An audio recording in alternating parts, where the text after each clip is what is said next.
प्यारे भक्तों, इस संसार में केवल एकमात्र भगवान सूर्य देव हैं जो हर व्यक्ति को सदैव दर्शन देते हैं। आप भगवान सूर्य को प्रतिदिन अपनी आंखों से आकाश में देख सकते हैं। भगवान सूर्य संसार में सदैव प्रकाश को लेकर आते हैं। यदि भगवान सूर्य ना होते तो इस संसार का कोई भी कार्य पूरा नहीं हो पाता। आज हम आपको जो मंत्र सुनाने वाले हैं वह भगवान सूर्य का है। सूर्य देवता को यदि कोई व्यक्ति प्रसन्न कर दे तो सूर्य भगवान ऐसे व्यक्ति को उसके जीवन में वह सभी सुख प्रदान करते हैं जिसकी कामना व्यक्ति करता है। यदि आप भी सूर्य भगवान को प्रसन्न कर दे तो सूर्य भगवान आपको वह सारे सुख देंगे जो आप चाहते हैं। फिर चाहे वह धन की कामना हो, इस संसार में मान सम्मान हो, व्यापार में वृद्धि हो, पैसों में बढ़ोतरी हो, माँ बाप का स्वास्थ्य हो, बच्चों को सही मार्ग पर लाना हो या फिर कोई भी ऐसा कार्य जिससे आपको लाभ मिले, ऐसे सभी सुख आपको सूर्य भगवान प्रदान करेंगे। बस आपको आज उनके एक छोटे से मंत्र का जाप करना है जो उनको सबसे प्रिय है। इस मंत्र को आपको केवल 21 बार आज जाप करना है और इसे आप उस समय जप करें जब आप सूर्य भगवान को जल अर्पित करते हैं। किंतु यदि आप सूर्य भगवान को जल अर्पित नहीं करते तो भी इस मंत्र को सूर्य भगवान के आगे बैठकर आप जप कर सकते हैं। इस मंत्र को जप करने से आपको वही सभी लाभ मिलेंगे जो इस संदेश में हमने आपको बताया है। किंतु यदि किसी कारण से आप इस मंत्र को जप करने में असमर्थ हैं तो आप इस मंत्र को 108 बार अपने मोबाइल फ़ोन पर लगाकर भी सुन सकते हैं। इससे भी आपको वही लाभ मिलेगा जो मंत्र को जप करने से मिलता है। तो चलिए इस मंत्र की शुरुआत करते हैं। भगवान सूर्य कृपया मां सर्वान् मनोरथान् पूरयतु। भगवान सूर्य कृपया मां सर्वान् मनोरथान् पूरयतु। भगवान सूर्य कृपया मां सर्वान् मनोरथान् पूरयतु। भगवान सूर्य कृपया मां सर्वान् मनोरथान् पूरयतु। भगवान सूर्य कृपया मां सर्वान् मनोरथान् पूरयतु। भगवान सूर्य कृपया मां सर्वान् मनोरथान् पूरयतु। भगवान सूर्य कृपया मां सर्वान् मनोरथान् पूरयतु। भगवान सूर्य कृपया मां सर्वान् मनोरथान् पूरयतु। भगवान सूर्य कृपया मां सर्वान् मनोरथान् पूरयतु। भगवान सूर्य कृपया मां सर्वान् मनोरथान् पूरयतु। भगवान सूर्य कृपया मां सर्वान् मनोरथान् पूरयतु। भगवान सूर्य कृपया मां सर्वान् मनोरथान् पूरयतु। भगवान सूर्य कृपया मां सर्वान् मनोरथान् पूरयतु। भगवान सूर्य कृपया मां सर्वान् मनोरथान् पूरयतु। भगवान सूर्य कृपया मां सर्वान् मनोरथान् पूरयतु। भगवान सूर्यः कृपया मां सर्वान् मनोरथान् पूरयतु। भगवान् सूर्यः कृपया मां सर्वान् मनोरथान् पूरयतु। भगवान् सूर्यः कृपया मां सर्वान् मनोरथान् पूरयतु। भगवान् सूर्यः कृपया मां सर्वान् मनोरथान् पूरयतु। भगवान् सूर्यः कृपया मां सर्वान् मनोरथान् पूरयतु। भगवान् सूर्यः कृपया मां सर्वान् मनोरथान् पूरयतु। भगवान् सूर्यः कृपया मां सर्वान् मनोरथान् पूरयतु। भगवान् सूर्यः कृपया मां सर्वान् मनोरथान् पूरयतु। भगवान् सूर्यः कृपया मां सर्वान् मनोरथान् पूरयतु। भगवान् सूर्यः कृपया मां सर्वान् मनोरथान् पूरयतु। भगवान् सूर्यः कृपया मां सर्वान् मनोरथान् पूरयतु। भगवान् सूर्यः कृपया मां सर्वान् मनोरथान् पूरयतु। भगवान् सूर्यः कृपया मां सर्वान् मनोरथान् पूरयतु। भगवान् सूर्यः कृपया मां सर्वान् मनोरथान् पूरयतु। भगवान् सूर्यः कृपया मां सर्वान् मनोरथान् पूरयतु। भगवान् सूर्यः कृपया मां सर्वान् मनोरथान् पूरयतु। भगवान् सूर्यः कृपया मां सर्वान् मनोरथान् पूरयतु। भगवान् सूर्यः कृपया मां सर्वान् मनोरथान् पूरयतु। भगवान् सूर्यः कृपया मां सर्वान् मनोरथान् पूरयतु। भगवान् सूर्यः कृपया मां सर्वान् मनोरथान् पूरयतु। भगवान् सूर्यः कृपया मां सर्वान् मनोरथान् पूरयतु। भगवान् सूर्यः कृपया मां सर्वान् मनोरथान् पूरयतु।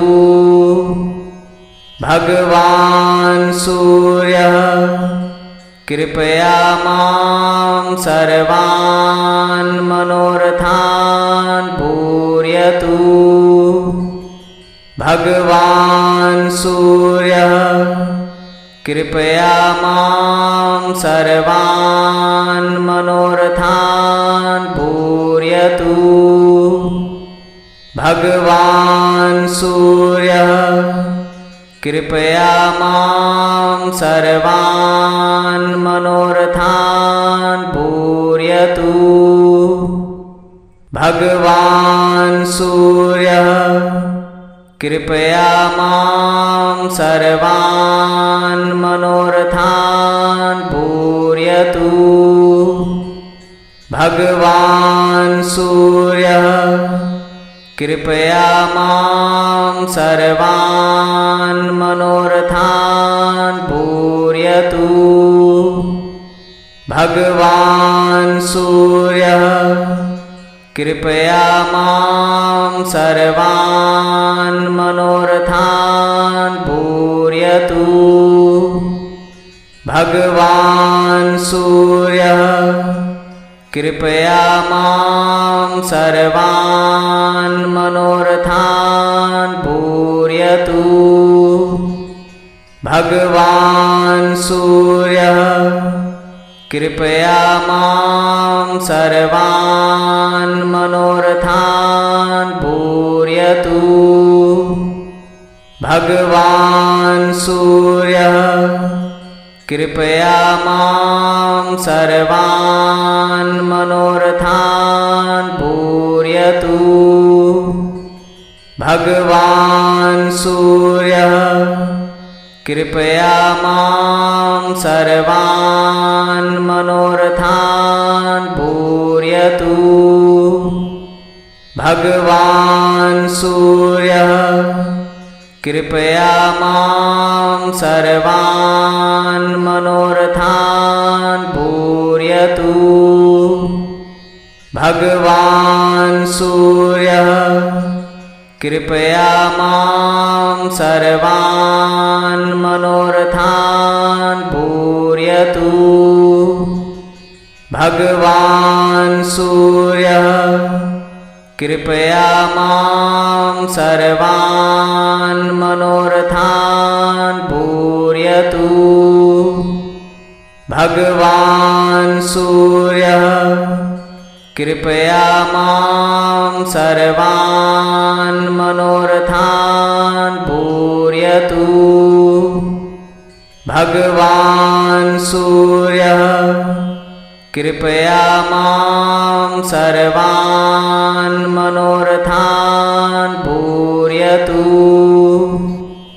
भगवान् सूर्यः कृपया मां सर्वान् मनोरथान् पूरयतु। भगवान् सूर्यः कृपया मां सर्वान् मनोरथान् पूरयतु। भगवान् सूर्यः कृपया मां सर्वान् मनोरथान् पूरयतु। भगवान् सूर्यः कृपया मां सर्वान् मनोरथान् पूरयतु। भगवान् सूर्यः कृपया मां सर्वान् मनोरथान् पूरयतु।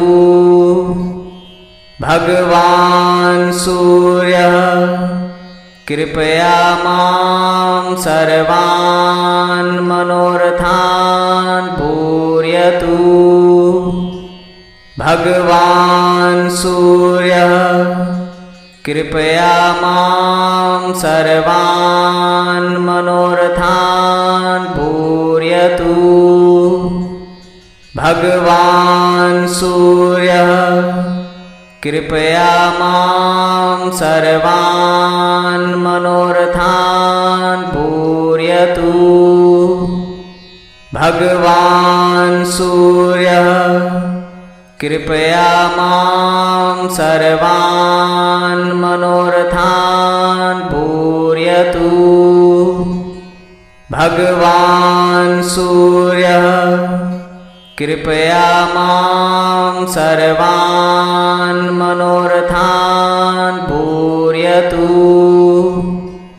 भगवान् सूर्यः कृपया मां सर्वान् मनोरथान् पूरयतु।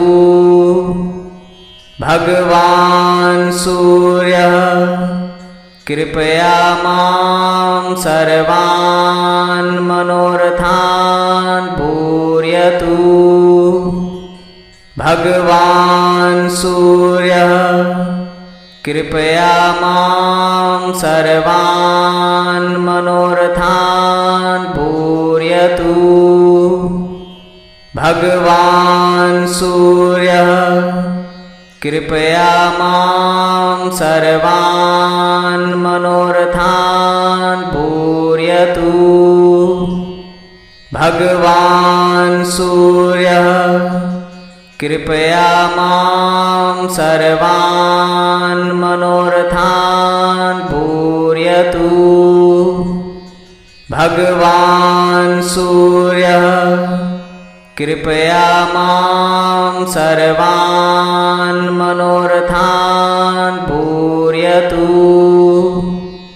भगवान् सूर्यः कृपया मां सर्वान् मनोरथान् पूरयतु। भगवान् सूर्यः कृपया मां सर्वान् मनोरथान् पूरयतु। भगवान् सूर्यः कृपया मां सर्वान् मनोरथान् पूरयतु। भगवान् सूर्यः कृपया मां सर्वान् मनोरथान् पूरयतु। भगवान् सूर्यः कृपया मां सर्वान् मनोरथान् पूरयतु। भगवान् सूर्यः कृपया मां सर्वान् मनोरथान् पूरयतु। भगवान् सूर्यः कृपया मां सर्वान् मनोरथान् पूरयतु। भगवान् सूर्यः कृपया मां सर्वान् मनोरथान् पूरयतु। भगवान् सूर्यः कृपया मां सर्वान् मनोरथान् पूरयतु। भगवान् सूर्यः कृपया मां सर्वान् मनोरथान् पूरयतु। भगवान् सूर्यः कृपया मां सर्वान् मनोरथान् पूरयतु। भगवान् सूर्यः कृपया मां सर्वान् मनोरथान् पूरयतु। भगवान् सूर्यः कृपया मां सर्वान् मनोरथान् पूरयतु।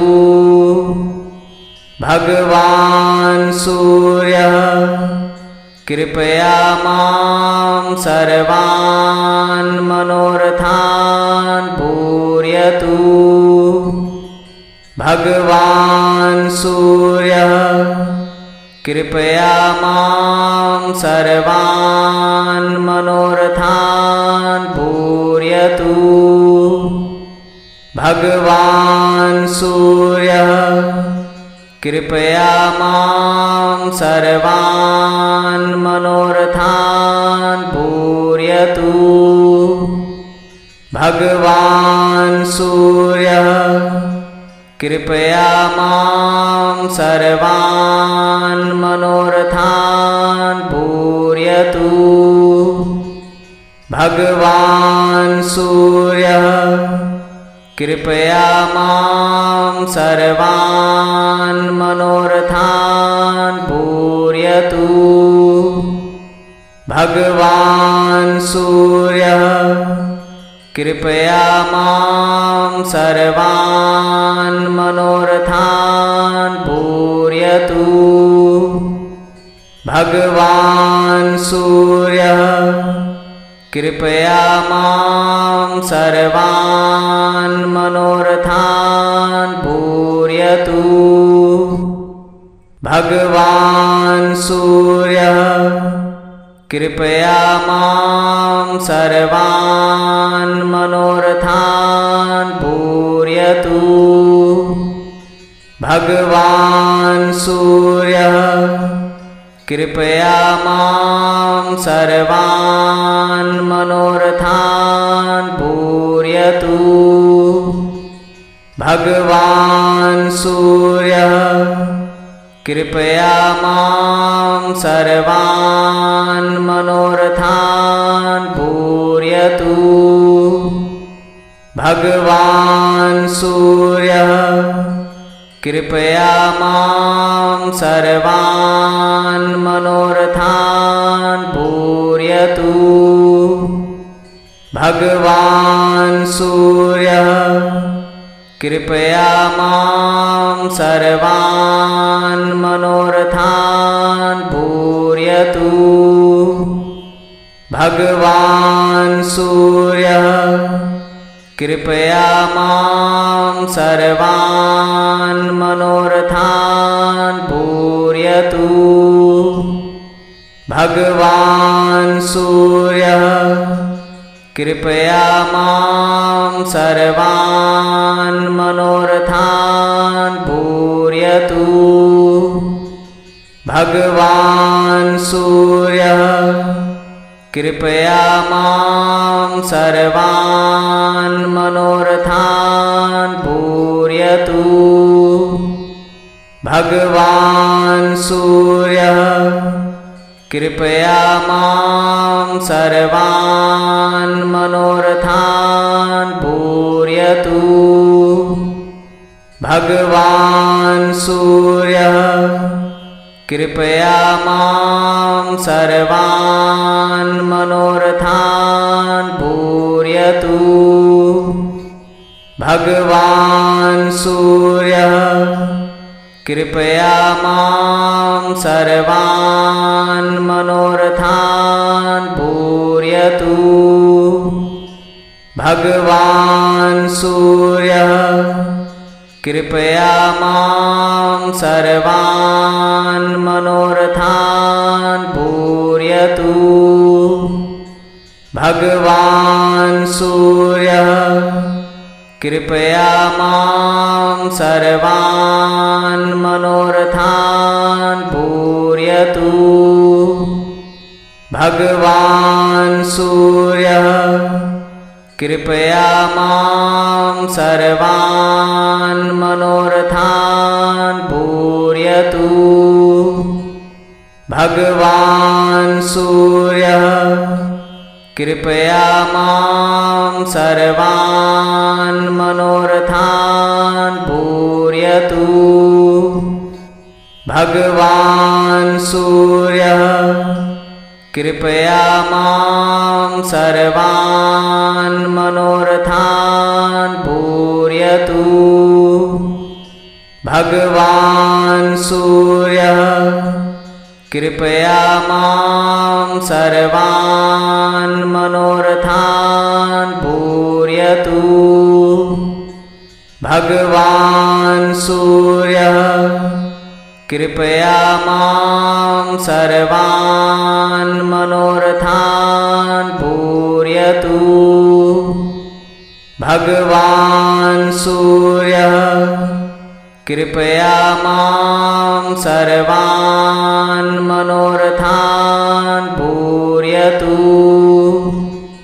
भगवान् सूर्यः कृपया मां सर्वान् मनोरथान् पूरयतु।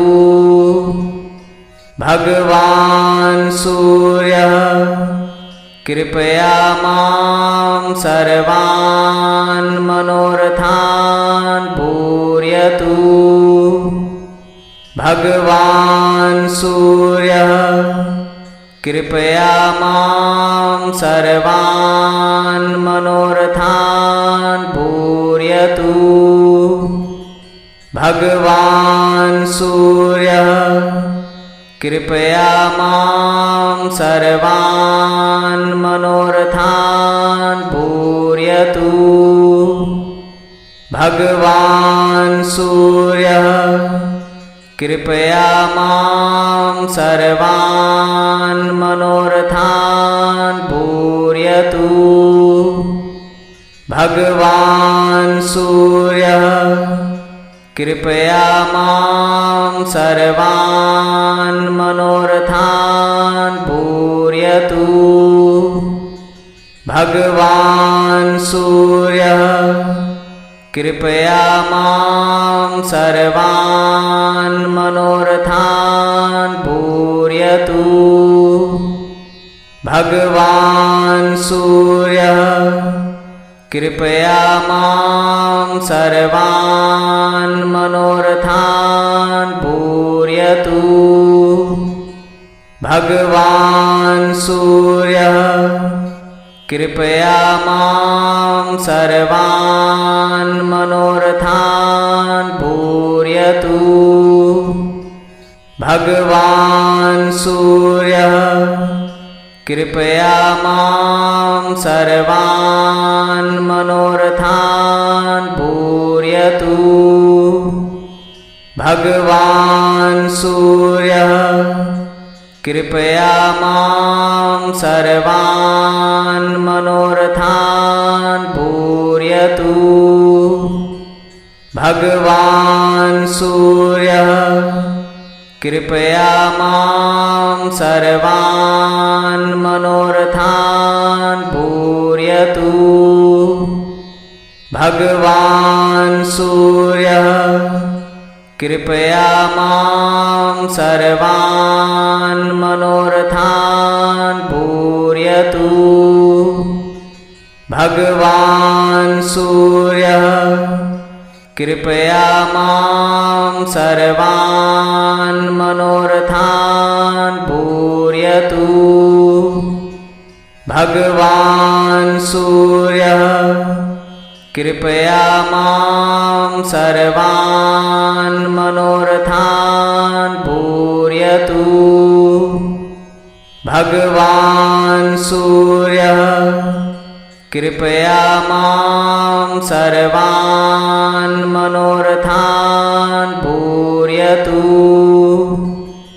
भगवान् सूर्यः कृपया मां सर्वान् मनोरथान् पूरयतु।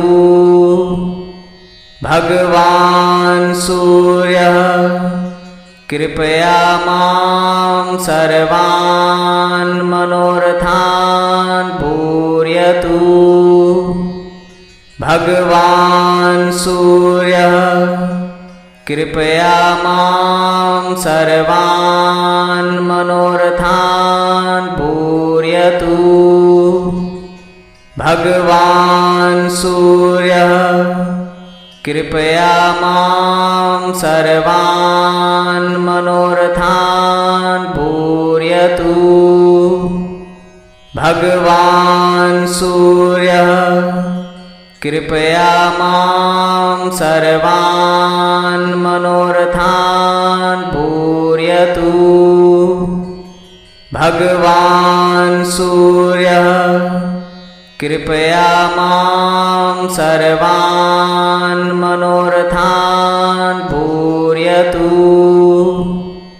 भगवान् सूर्यः कृपया मां सर्वान् मनोरथान् पूरयतु। भगवान् सूर्यः कृपया मां सर्वान् मनोरथान् पूरयतु।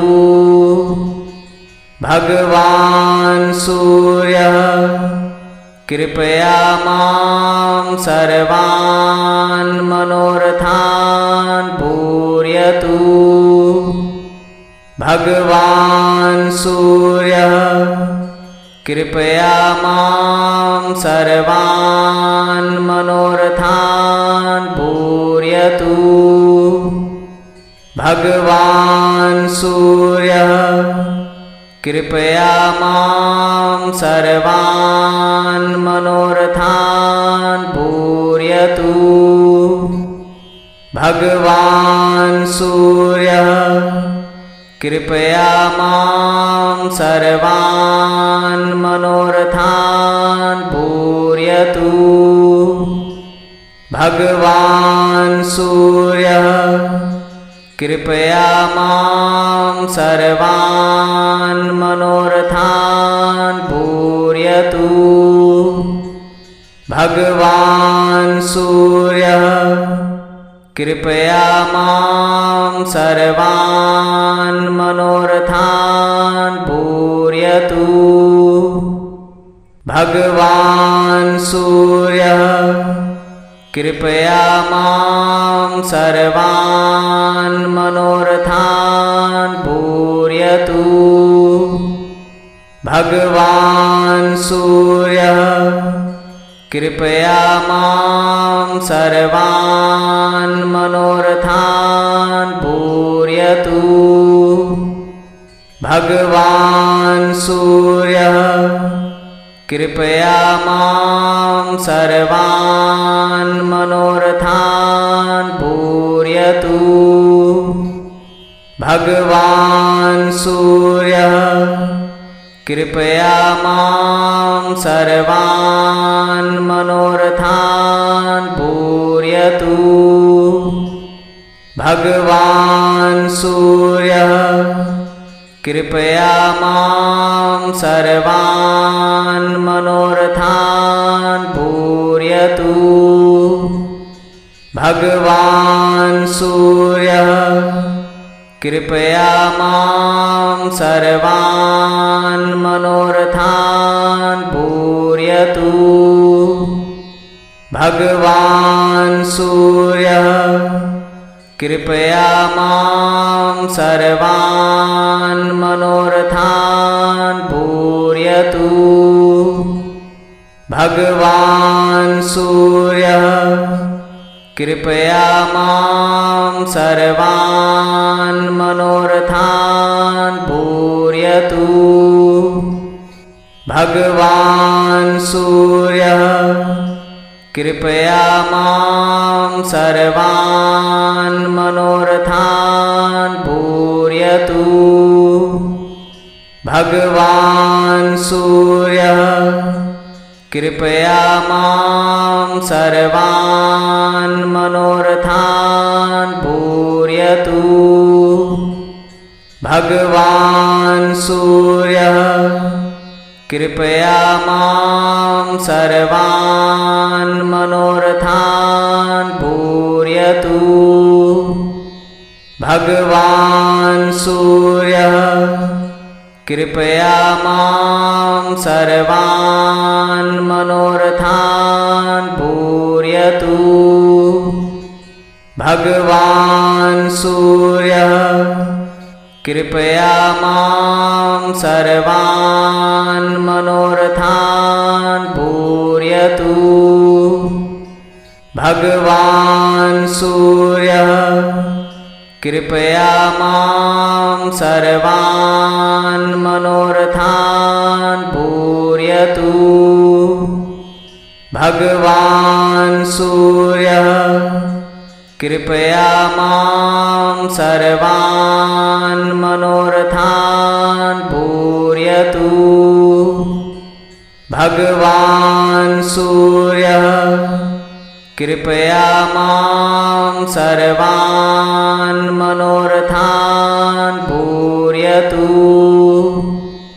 भगवान् सूर्यः कृपया मां सर्वान् मनोरथान् पूरयतु। भगवान् सूर्यः कृपया मां सर्वान् मनोरथान् पूरयतु। भगवान् सूर्यः कृपया मां सर्वान् मनोरथान् पूरयतु। भगवान् सूर्यः कृपया मां सर्वान् मनोरथान् पूरयतु। भगवान् सूर्यः कृपया मां सर्वान् मनोरथान् पूरयतु। भगवान् सूर्यः कृपया मां सर्वान् मनोरथान् पूरयतु। भगवान् सूर्यः कृपया मां सर्वान् मनोरथान् पूरयतु। भगवान् सूर्यः कृपया मां सर्वान् मनोरथान् पूरयतु। भगवान् सूर्यः कृपया मां सर्वान् मनोरथान् पूरयतु। भगवान् सूर्यः कृपया मां सर्वान् मनोरथान् पूरयतु। भगवान् सूर्यः कृपया मां सर्वान् मनोरथान् पूरयतु। भगवान् सूर्यः कृपया मां सर्वान् मनोरथान् पूरयतु। भगवान् सूर्यः कृपया मां सर्वान् मनोरथान् पूरयतु। भगवान् सूर्यः कृपया मां सर्वान् मनोरथान् पूरयतु। भगवान् सूर्यः कृपया मां सर्वान् मनोरथान् पूरयतु। भगवान् सूर्यः कृपया मां सर्वान् मनोरथान् पूरयतु। भगवान् सूर्यः कृपया मां सर्वान् मनोरथान् पूरयतु। भगवान् सूर्यः कृपया मां सर्वान् मनोरथान् पूरयतु। भगवान् सूर्यः कृपया मां सर्वान् मनोरथान् पूरयतु। भगवान् सूर्यः कृपया मां सर्वान् मनोरथान् पूरयतु। भगवान् सूर्यः कृपया मां सर्वान् मनोरथान् पूरयतु। भगवान् सूर्यः कृपया मां सर्वान् मनोरथान् पूरयतु। भगवान् सूर्यः कृपया मां सर्वान् मनोरथान् पूरयतु। भगवान् सूर्यः कृपया मां सर्वान् मनोरथान् पूरयतु। भगवान् सूर्यः कृपया मां सर्वान् मनोरथान् पूरयतु। भगवान् सूर्यः कृपया मां सर्वान् मनोरथान् पूरयतु। भगवान् सूर्यः कृपया मां सर्वान् मनोरथान् पूरयतु। भगवान् सूर्यः कृपया मां सर्वान् मनोरथान् पूरयतु। भगवान् सूर्यः कृपया मां सर्वान् मनोरथान् पूरयतु। भगवान् सूर्यः कृपया मां सर्वान् मनोरथान् पूरयतु। भगवान् सूर्यः कृपया मां सर्वान् मनोरथान् पूरयतु। भगवान् सूर्यः कृपया मां सर्वान् मनोरथान् पूरयतु। भगवान् सूर्यः कृपया मां सर्वान् मनोरथान् पूरयतु। भगवान् सूर्यः कृपया मां सर्वान् मनोरथान् पूरयतु। भगवान् सूर्यः कृपया मां सर्वान् मनोरथान् पूरयतु। भगवान् सूर्यः कृपया मां सर्वान् मनोरथान् पूरयतु। भगवान् सूर्यः कृपया मां सर्वान् मनोरथान् पूरयतु। भगवान् सूर्यः कृपया मां सर्वान् मनोरथान् पूरयतु। भगवान् सूर्यः कृपया मां सर्वान् मनोरथान् पूरयतु। भगवान् सूर्यः कृपया मां सर्वान् मनोरथान् पूरयतु।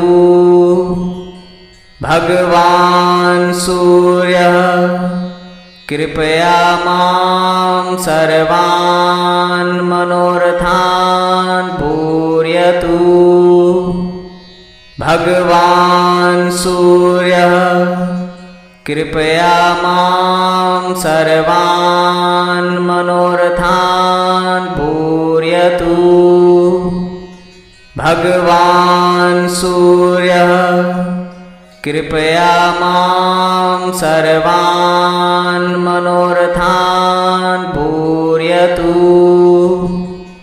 भगवान् सूर्यः कृपया मां सर्वान् मनोरथान् पूरयतु।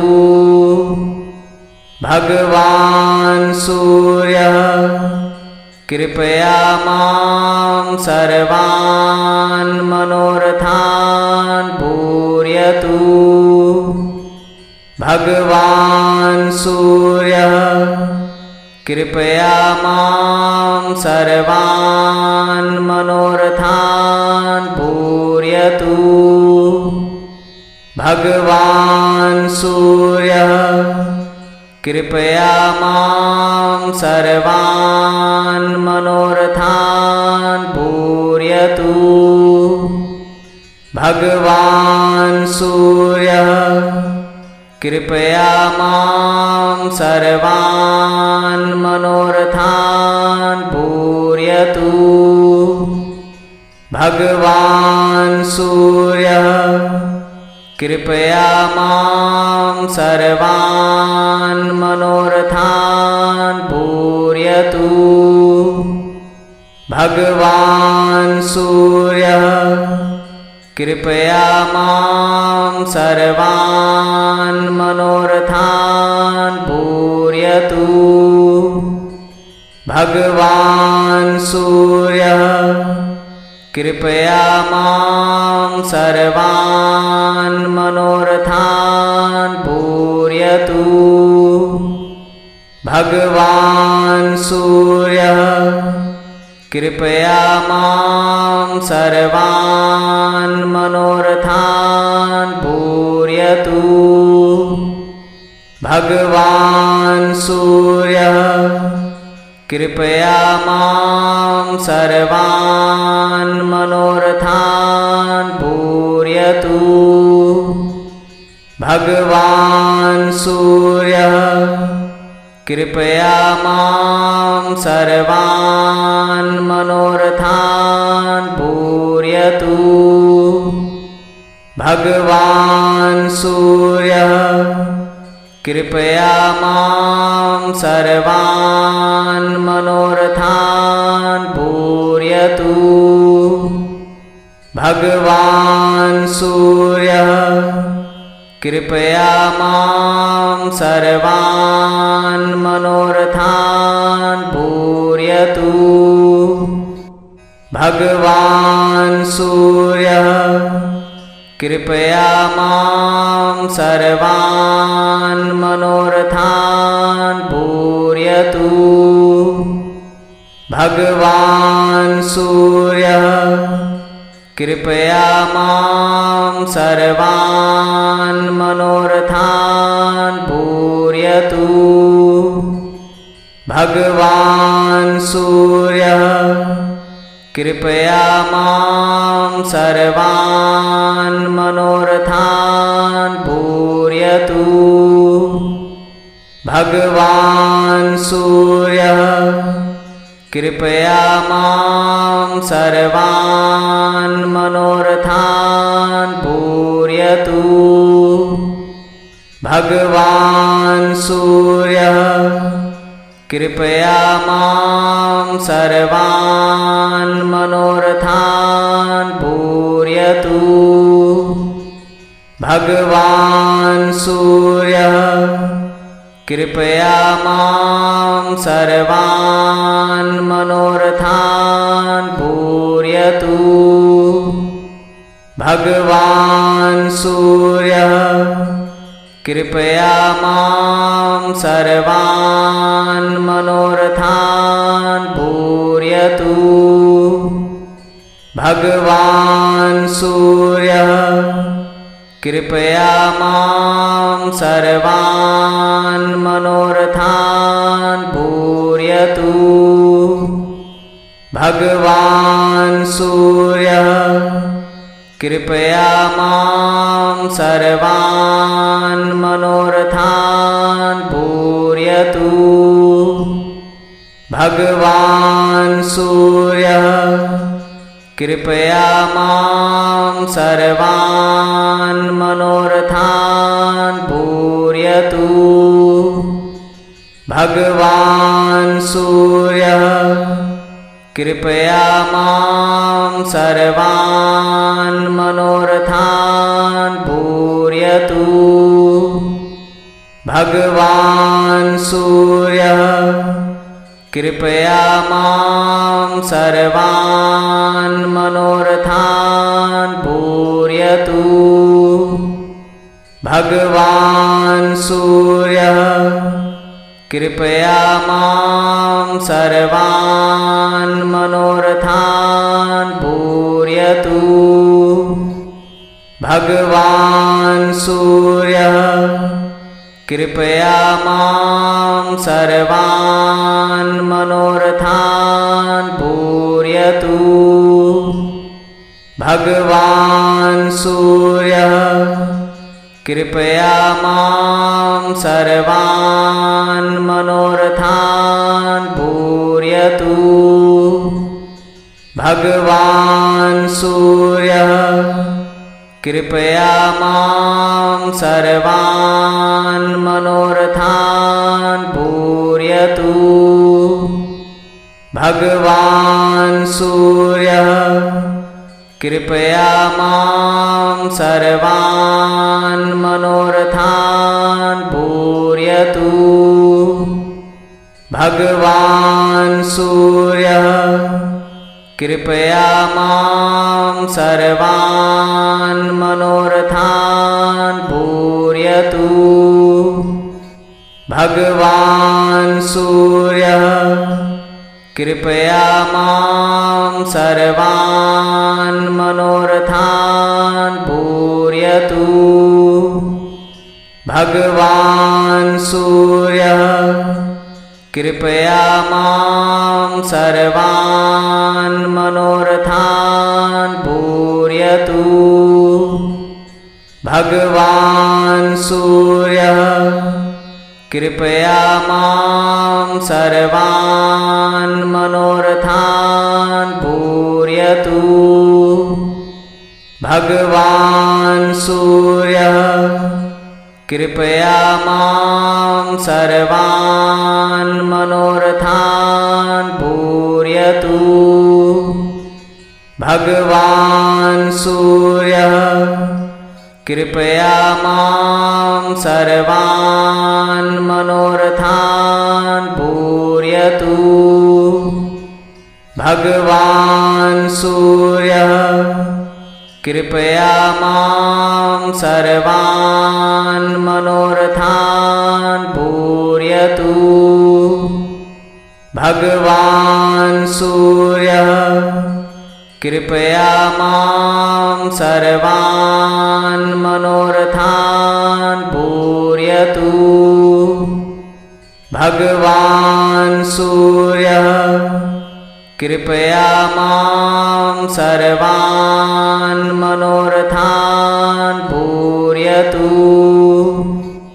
भगवान् सूर्यः कृपया मां सर्वान् मनोरथान् पूरयतु। भगवान् सूर्यः कृपया मां सर्वान् मनोरथान् पूरयतु। भगवान् सूर्यः कृपया मां सर्वान् मनोरथान् पूरयतु। भगवान् सूर्यः कृपया मां सर्वान् मनोरथान् पूरयतु। भगवान् सूर्यः कृपया मां सर्वान् मनोरथान् पूरयतु। भगवान् सूर्यः कृपया मां सर्वान् मनोरथान् पूरयतु। भगवान् सूर्यः कृपया मां सर्वान् मनोरथान् पूरयतु। भगवान् सूर्यः कृपया मां सर्वान् मनोरथान् पूरयतु। भगवान् सूर्यः कृपया मां सर्वान् मनोरथान् पूरयतु। भगवान् सूर्यः कृपया मां सर्वान् मनोरथान् पूरयतु। भगवान् सूर्यः कृपया मां सर्वान् मनोरथान् पूरयतु। भगवान् सूर्यः कृपया मां सर्वान् मनोरथान् पूरयतु। भगवान् सूर्यः कृपया मां सर्वान् मनोरथान् पूरयतु। भगवान् सूर्यः कृपया मां सर्वान् मनोरथान् पूरयतु। भगवान् सूर्यः कृपया मां सर्वान् मनोरथान् पूरयतु। भगवान् सूर्यः कृपया मां सर्वान् मनोरथान् पूरयतु। भगवान् सूर्यः कृपया मां सर्वान् मनोरथान् पूरयतु। भगवान् सूर्यः कृपया मां सर्वान् मनोरथान् पूरयतु।